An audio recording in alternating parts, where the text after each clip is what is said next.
Hey, it's your main guitar instructor, Miles, and today we're going to be looking at sweep picking arpeggios. And of course, you don't have to sweep pick every single arpeggio. You can play arpeggios on single strings. You can play them in, like 2 notes per string if you're using seventh arpeggios. And anyways, but today we're focused on, major and minor sweep picking arpeggios.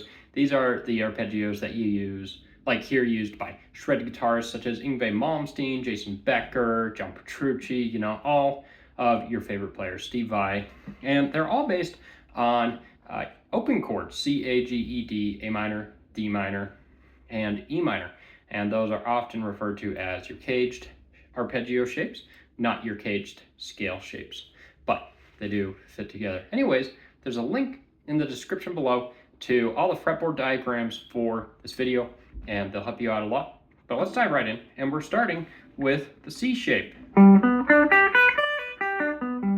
Okay, and of course, as you know, a C chord looks like this, right? But as we move that chord,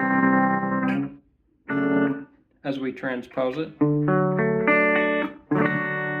you get this type of shape, right? Because we have to make up for those open strings, the open G and open high E.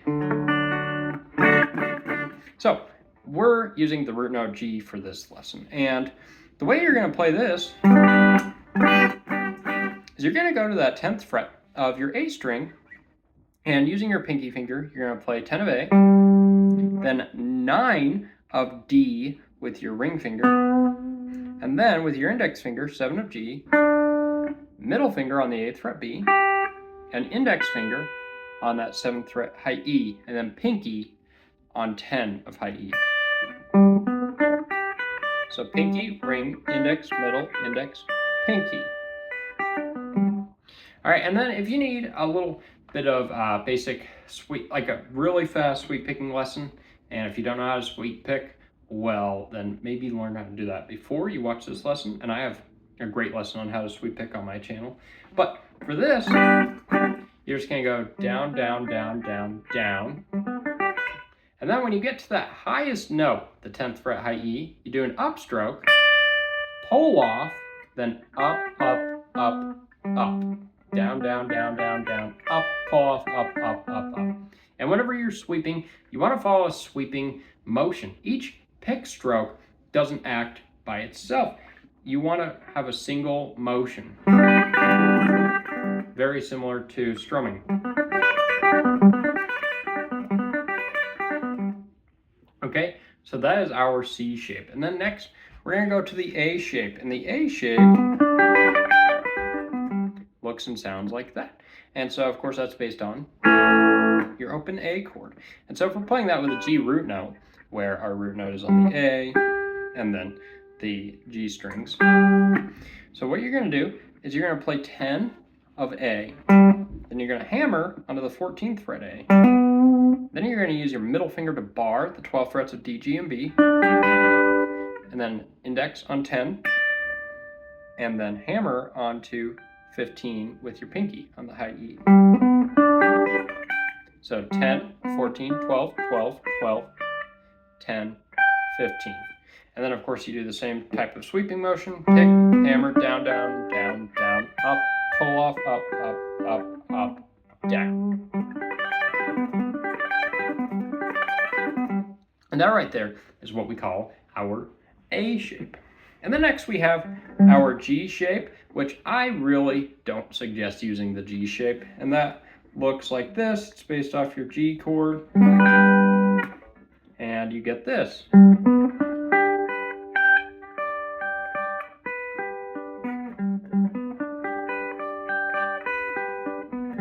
And I don't think anyone sweeps this shape or uses it as a sweeping shape. I mean, they might use a part of it, like right there. But the way that it works is you follow your G outline here, and right, so what we're going to do is we're going to go 15E, 14A, and then bar 12, 12, 12, D, G, and B with your index finger, and then use your pinky to hit 15 of B, and then bar, so it hits that 15th fret of high E as well. And that's what it will result in. And of course, to sweep that, it's really difficult. I can't really sweep it myself, but you can give it a try. And like I say, if you kind of break it up,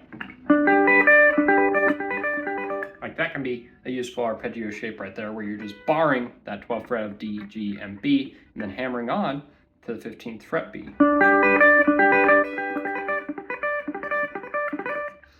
So that is our G shape.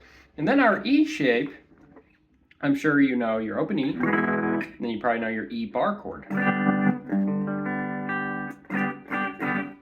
At least your E shape. And so we're playing G major here. And let's hurry and learn that bar chord. So you're gonna bar the 3rd fret, and then you're gonna use your ring and pinky fingers to play 5 of A and 5 of D, and then your middle finger to play 4 of G. Okay, so that is an E bar shape. Now this, of course, has our root note G right here. So it's a G major chord. And what you're gonna do is you're gonna follow this outline. So you go pick, then you hammer on to 7. So you go 3 to 7 on the low E. And then you use your ring finger to bar and hit 5 and 5 of A and D. Then your middle finger to hit that 4th fret G. Then your index finger to hit 3 of B and high E. And then hit 7 of high E. Then pull off and up, up, up, up, up, down.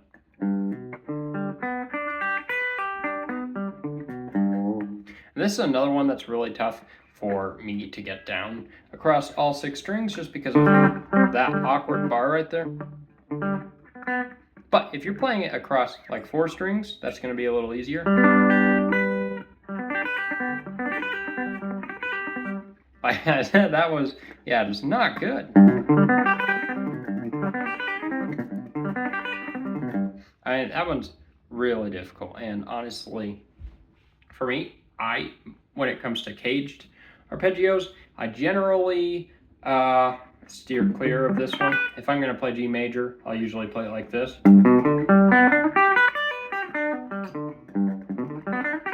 It's just a lot easier, but that's for a different lesson. So that's our G shape, and then, that's our E shape. And then lastly, we have our D shape, which is actually, if you remember our first shape, our C shape, the D shape is just the G, B, and high E strings from that shape. And I use that sweep shape a lot. All right, and the way that works is you're just gonna go index, middle, index on G, B, and high E. And that's index on the 7th fret G, middle finger on the 8th fret B, and index finger on the 7th fret high E. And then pinky on 10. So you go down, down, down, up, pull off, up. And then you just repeat that pattern.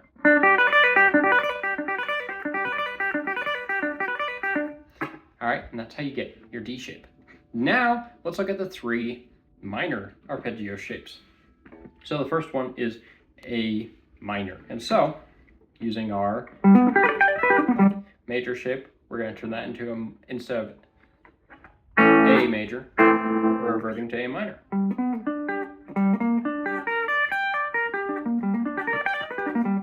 Okay, so we're going to go 10 to 13 on A, and then using your ring finger, you're going to bar 12 and 12 of D and G. Then your middle finger will hit 11 of B, index finger on 10 of high E, and then pinky hits the 15th fret high E.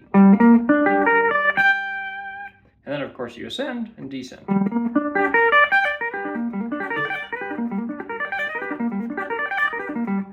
All right, and that's your A minor shape. And then we have the D minor shape. So rather than playing that shape, what you'll do is you'll go from the D major shape to D minor. And the way you play that is G7 with your middle finger, then B8 with your ring finger, E6 with your index finger, and then 10th fret high E. So you go middle, ring, index, pinky, down, down, down, up, pull off, up, down, down, down, up, pull off, up. And that is your D minor shape. And then, last but not least, we have the E minor shape. So rather than using this major shape, you'd remove your middle finger, leaving you with 3, 5, 5, 3, 3, 3. And the way you'd play that is you go 3, hammer on 6 on the low E, index and pinky, and then use your ring finger to play 5 and 5 of A and D, then your index finger to play 3, 3, and 3 of G, B, and high E, and then hit that 6th fret high E.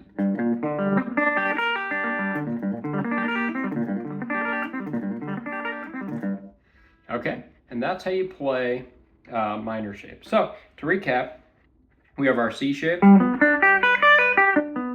our A shape, our G shape,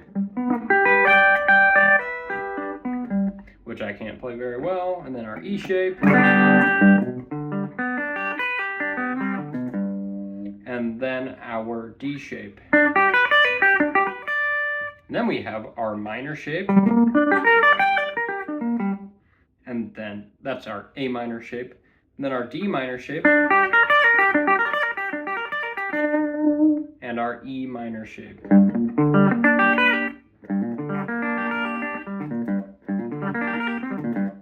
Okay, and so, like I say, these are popular sweep picking arpeggios in particular. I have a lot of other ways that I prefer to play my arpeggios that aren't just sweepy caged shapes. You know, like I mentioned earlier, you can use single string, or you can use 2 notes, like 2 strings moving in octaves. But anyways, yeah, thanks for watching, and please like, subscribe. Let me know if you have any questions below, and definitely look at the link in the description to check out those fretboard diagrams, and I'll catch you in the next video. Have a good day.